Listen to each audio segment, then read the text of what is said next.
This is Dr. Matthews. We're going to start on Chapter 3 now.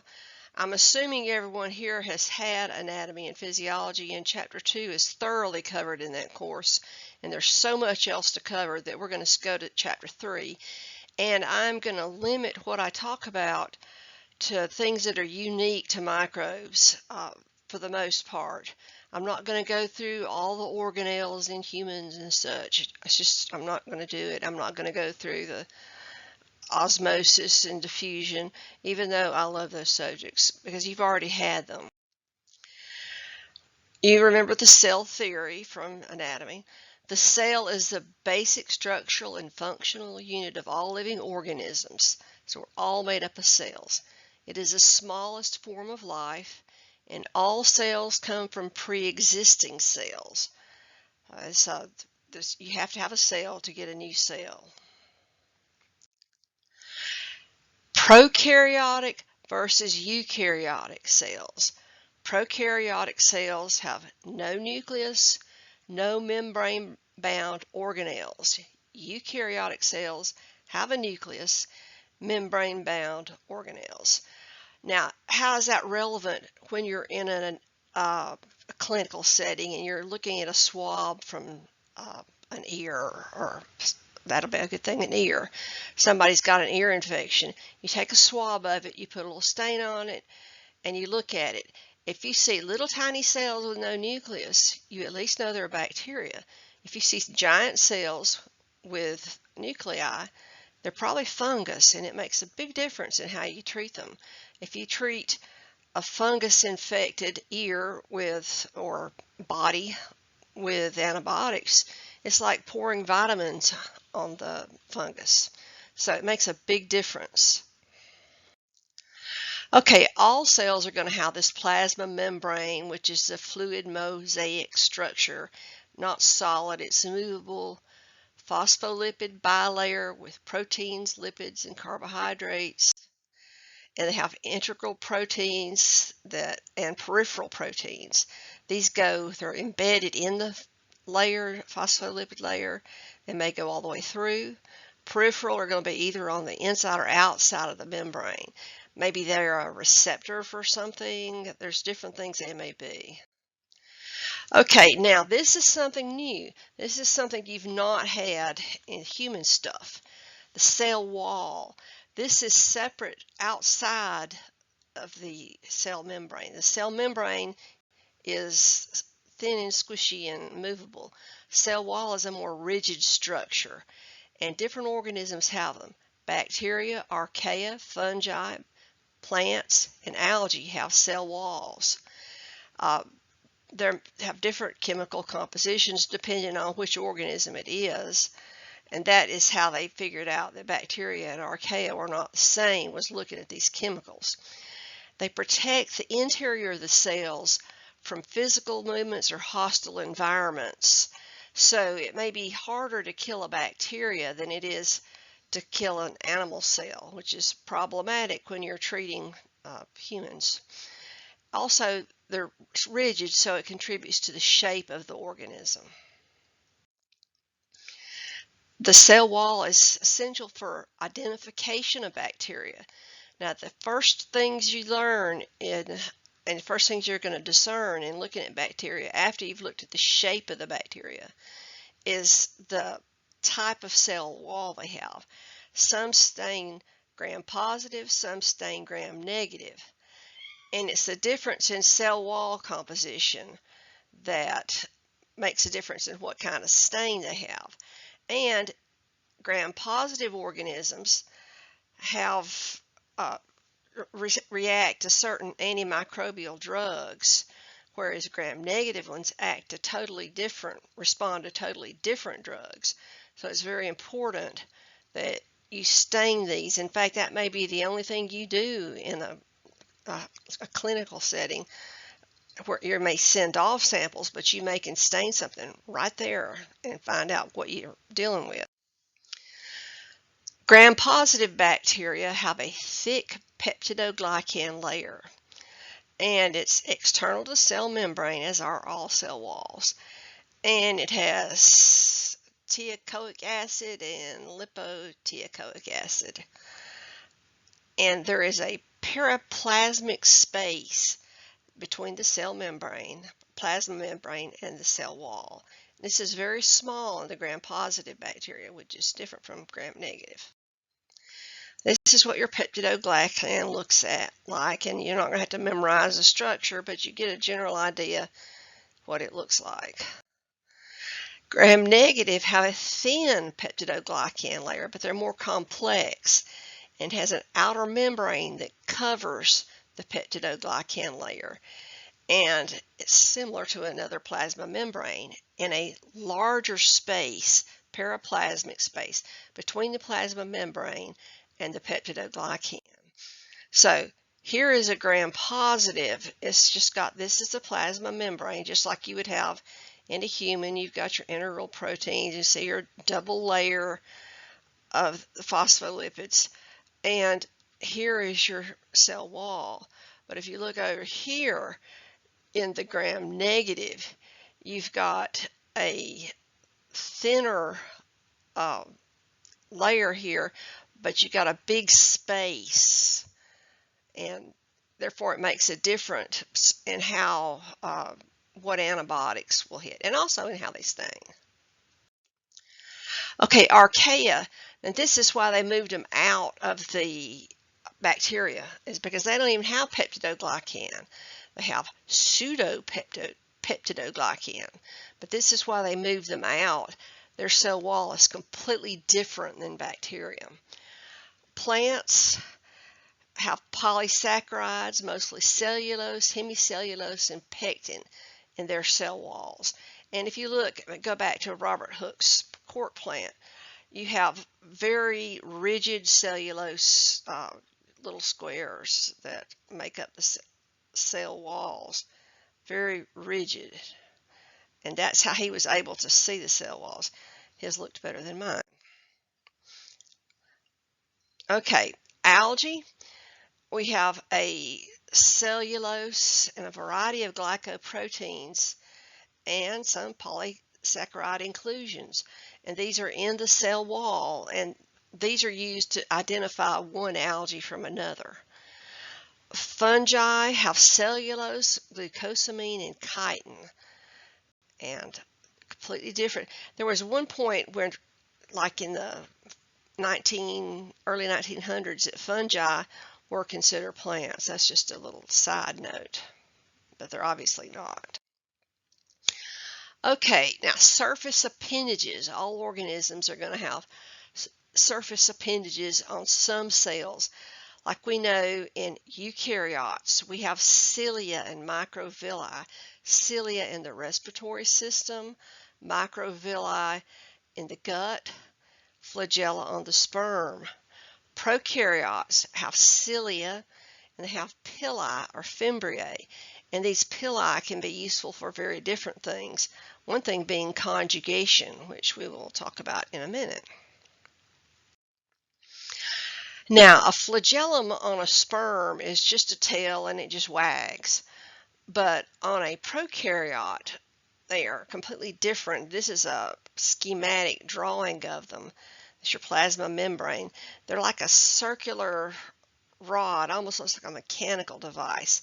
And they tend to go round and round in circles, ling-a-ling-a-ling, like that. And you may have many flagellum on an organism. This is an E. coli. They've got many flagellum. But this allows the bacteria to move. And bacteria flagella come in different types. These are monotrichous. You see they got one tail. These have 3 tails, 4, and peritrichous have many cells. Okay, bacterial motility. They can propel bacteria clockwise or counterclockwise, so around and round and round, or turn and go the other way.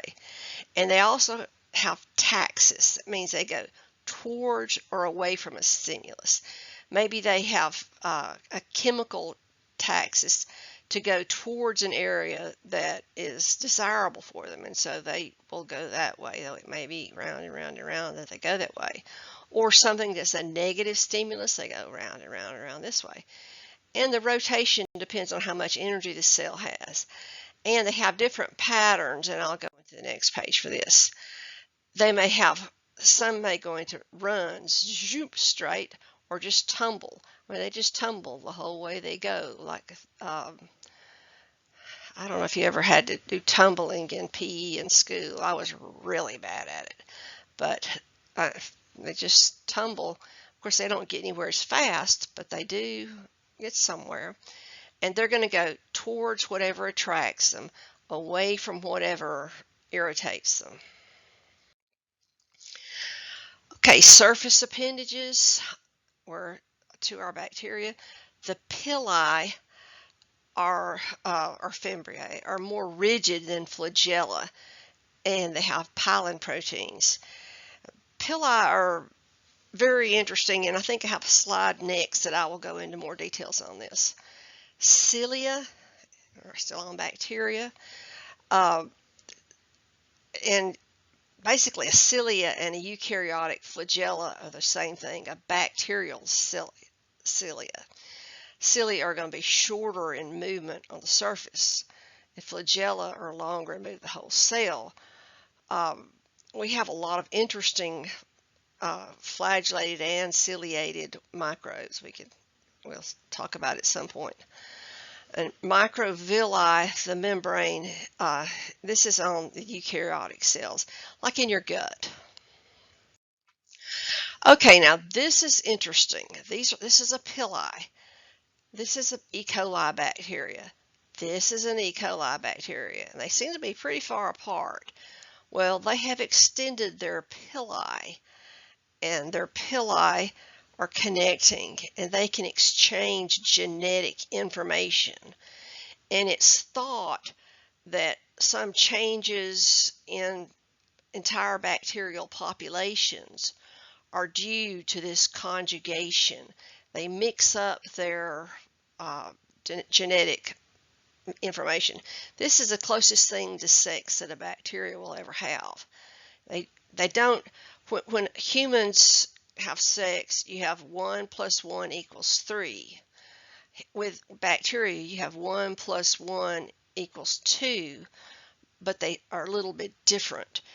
In these giant poultry houses that have 20,000 birds in one unit, people follow the bacteria in their guts, which would be a really interesting job, maybe not. But they've noticed that some of the bacteria in these chickens, there's entirely new strains of bacteria, and some of the old ones have disappeared because of so much conjugation going on in their exchange between bird and bird, and they've totally changed the way things are. So this is conjugation. It's not a reproduction form, it's an exchange of genetic material.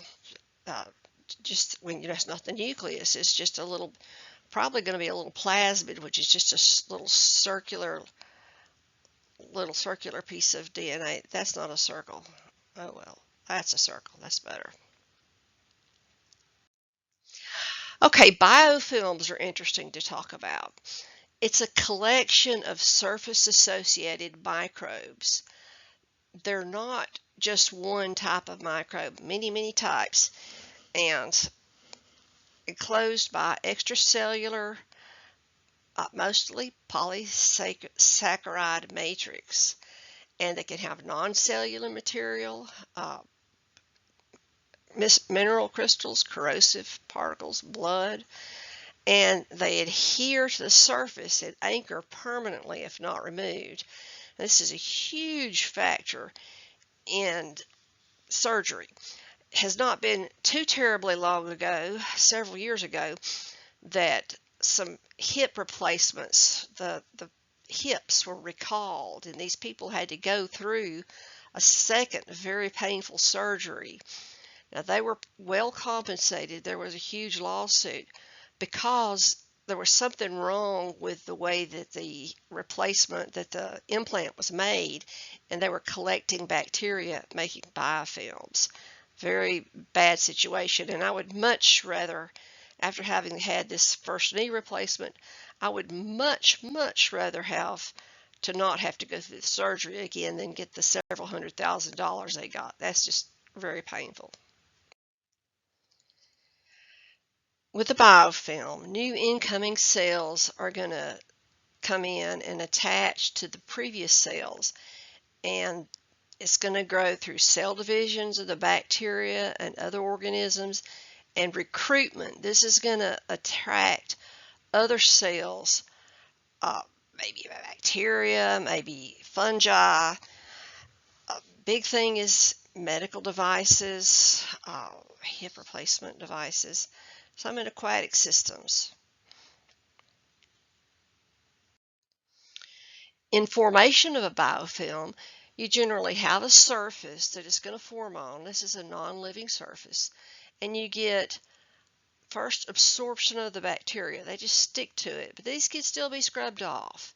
Then you get irreversible attachment. And this may be seconds to minutes. It may not take long at all. And they're stuck. That's going to take a lot of scrubbing to get rid of them. Then they grow and divide. This is hours to days. Then they have excessive stuff excreted, polymer productions, and you're getting other organisms are going to be brought in. Hours to days, then in days to months, you've got a mix and match, all kinds of things gone wrong biofilm. This is everyone's nightmare. You buy a new home, don't see it first, and you walk into the bathroom expecting to see a lovely thing, and here we have biofilms. Fungi are the most dominant things now, but these probably started with bacteria. There's no telling what's growing here. Now, what happens if you spray a little soap? In fact, it looks like somebody sprayed a little bleach there. Did that cure it? No. You can spray it and it will kill the stuff on the surface, but the biofilm is still there. So the only way this can be clean is to be scrubbed and scrubbed and scrubbed and bleached and killed and bleached. Look at that. They still have little hair nets, like they're still taking showers in that thing. But this really is bad. Like if you take a shower in that, you may get a foot fungus. That's just horrifying. So please don't let this happen to you.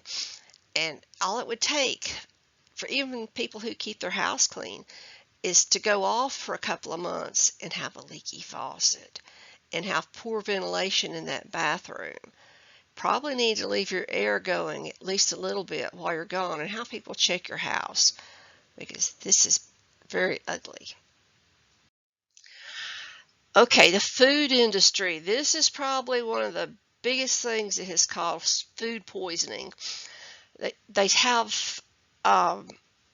clean, just superficially clean the place that they're making the food, and they don't do a good job, and they get biofilms attached. There was a peanut butter place down in South Georgia, and some of the guys who knew about this went to prison. They would use the same stuff, the same mixers, everything, all the peanut butter making equipment every day, and they were not doing a good job of cleaning it at night, and they did not have a night shift. They would have been better off had they had a night shift, because at night they put cameras in there. Finally, rats and roaches were running all over the food making stuff, and then in the morning they didn't clean it again because it was already clean, and they had biofilms build up on these surfaces with peanut butter to eat, and eventually salmonella was introduced, probably from the rats, and they had huge amounts of peanut butter in these giant jars that go to nursing homes, prisons, and schools. And they just put them out anyway because it was such a huge amount of money, and people died, and there's several people in prison over this because they knew from their internal tests that there was salmonella in that jars of peanut butter. but they sold them rather than take the financial loss. And now they don't have to pay room and board, and they don't have to work unless it's picking up trash on the side of the road. Okay, but anyway, it's a big deal in the food industry. Cleansers, if you just clean it off, if you've already got a biofilm, it's not going to kill the entire biofilm. It's going to take more. It's going to take scrubbing, and scrubbing for one thing. Now, biofilms provide an ideal environment for plasmid exchange. Plasmids, remember those little bitty circles I told you about? And the two bacteria get together. Here's bacteria A, here's bacteria B. They put their pili together and they conjugate, and they can exchange genetic information. And this can make for new, bigger and badder and meaner bacterium. Okay, a positive use of biofilms, bioremediation of contaminated soil or water. If you have contaminated water, for instance, they can have a aeration device that has a good biofilm on it that will change the entire makeup of the bacterial population of the water.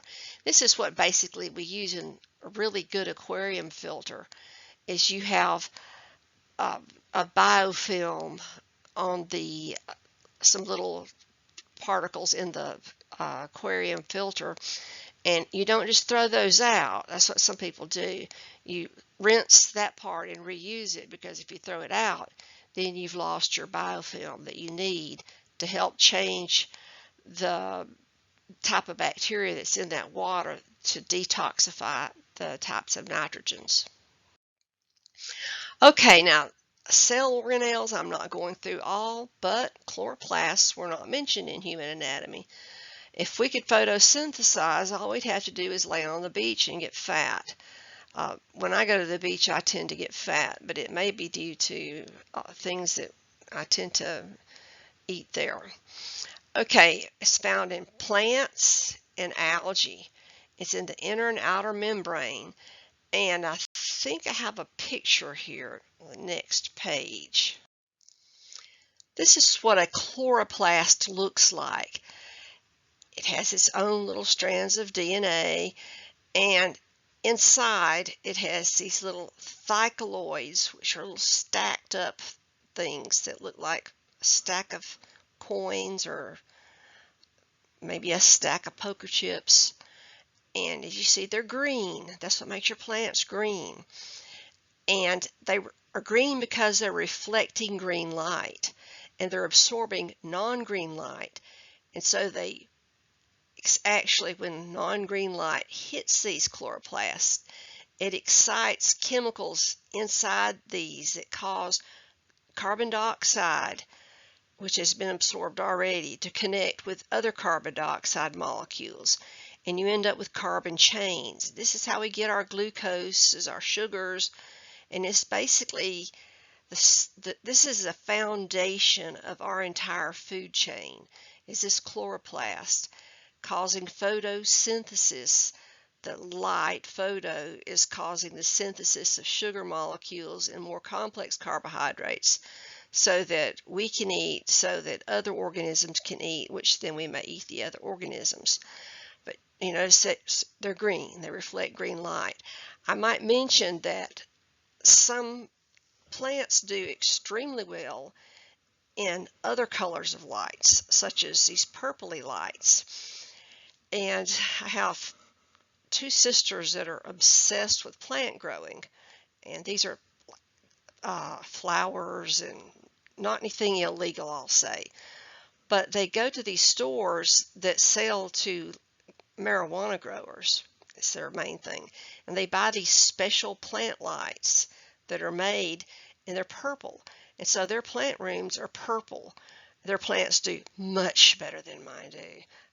But my sister, my younger sister, and her husband came home one day, and there were several police officers in the yard, and they had seen those glow lights, those purple lights in her house, and they thought maybe she was growing marijuana at her house. But it was only house plants and flowers, and so they had to leave them alone on that. It was pretty humorous, also disturbing because they were looking in their windows without a warrant. Okay, this is just a review of DNA replication. You have the helix, the double helix, and you have the adenine, thymine, guanine, cytosine, and you have the replication fork. This is the old DNA. It unwinds with helicase, and you have these are loose in the cell nucleus, or in the free living cell in the case of bacterium, and they attract. The adenine is going to attract the thymines here. So they're going to match up and make new DNA strands. Now, binary fission is the typical reproduction for bacterium. It's asexual. Bacteria do not have sexual reproduction. The closest they have is conjugation. And when a bacteria reproduce, it separates into two identical daughter cells, basically little clones, and they each have a copy of the parental DNA. So the bacteria will elongate, and the DNA then replicates. Half goes one way, half goes the other. It divides in half, and now you have two daughter cells. So here we have this, elongates, a little bit of DNA goes that way, a little bit goes that way, divides right there, two daughter cells. In ideal conditions, that may take 15 or 20 minutes. So if you think about this, 15 or 20 minutes, how long this is going to take to get a whole lot of bacteria. It's not very long. In a lab, you have a petri dish with bacteria. You may see huge numbers of bacteria the next day, certainly 2 days later. Genetic mutations are changes to the base pair of sequence of DNA or RNA, and they're passed on by cell division. They are random. Most genetic mutations are bad.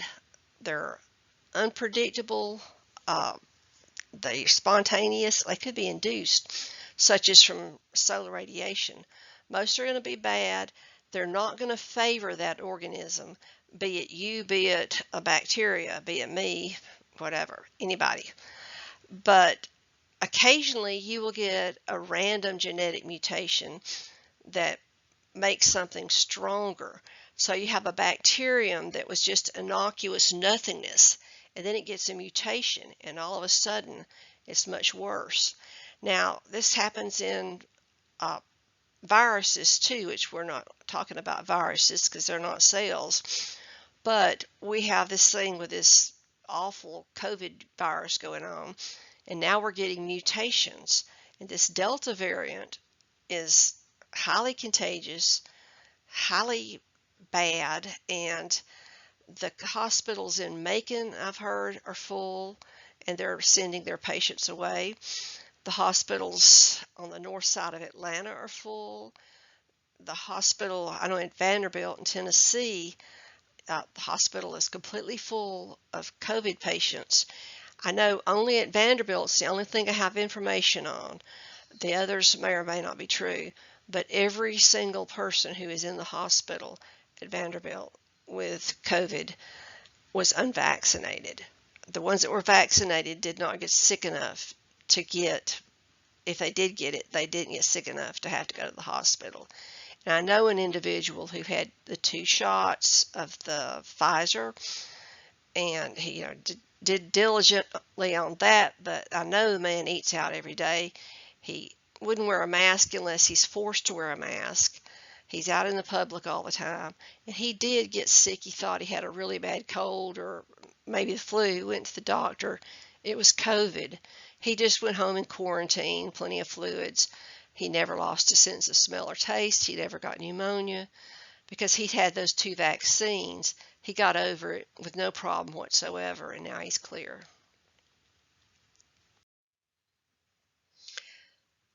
This is actually a rerun on something we've already mentioned, but it's worth mentioning again. Genetic transfer between bacteria. Bacteria can obtain new genetic information from other bacterium. This is bacteria A, bacteria B. This is their pili. They stick their pili in each other, and you have one bacteria. They get together, do the hanky-panky, and you end up having still just two bacteria, but they're changed. And so you have whole new types of bacteria. And this is an ideal way for genetic transfer of immunity to antibiotics. And this is a huge problem in our antibiotic system. As we overuse antibiotics, you get normal flora developing immunity to antibiotics. Like amoxicillin used to be used in children so much. If I took a dose of amoxicillin for anything, it probably wouldn't work, because I've probably got enough amoxicillin resistant normal flora organisms in my throat that it wouldn't take long for conjugation to make that organism, the new organism, the strep throat or whatever I have, be immune to it, to the bacteria, to the antibiotic, because antibiotic resistance is passed through conjugation. And I'm going to add a disclaimer, probably. Some people say, no, the plasmids are too large and they're doing something else. But this is the only thing we know they can do. And this is the closest thing to sex a bacteria will ever have. And that's all I've got to say on that.